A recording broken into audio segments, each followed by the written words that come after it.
യാക്കോബ് ശ്ലീഹായെ ഈശോ ഏകദൈവമാണെന്നുള്ള വിശ്വാസം എന്നിൽ വർദ്ധിപ്പിക്കണമേ.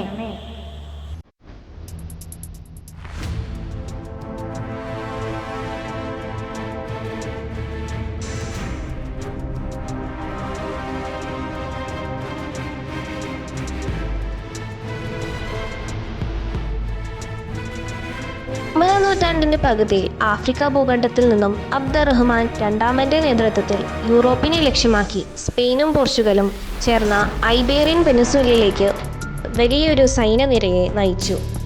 തെക്കൻ സ്പെയിൻ മുതൽ ഏതാണ്ട് വടക്ക് വരെ അതിശക്തമായി കീഴടക്കി. മുസ്ലിം പടയുടെ നടുവിൽ വലിയ അപമാനവും പരാജയങ്ങളും മാനഹാനികളും ഉണ്ടായി.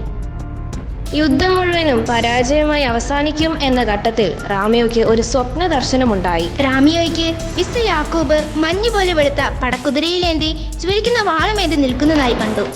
വിശുദ്ധ യാക്കോബിന്റെ മധ്യസ്ഥത്താൽ ആ യുദ്ധം വിജയിക്കുകയും പിടിച്ചെടുക്കപ്പെട്ട സ്ഥലങ്ങളെല്ലാം വിശുദ്ധന്റെ മധ്യസ്ഥത്താൽ തിരിച്ചെടുക്കപ്പെടുകയും ചെയ്തു.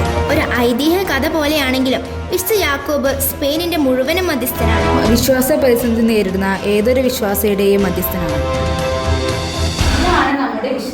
വിശ്വാസ പരീക്ഷണ കാലഘട്ടത്തിൽ നമ്മെ സഹായിക്കാൻ നമ്മുടെ യാക്കോബ് ശ്ലീഹായ്ക്ക് സാധിക്കും.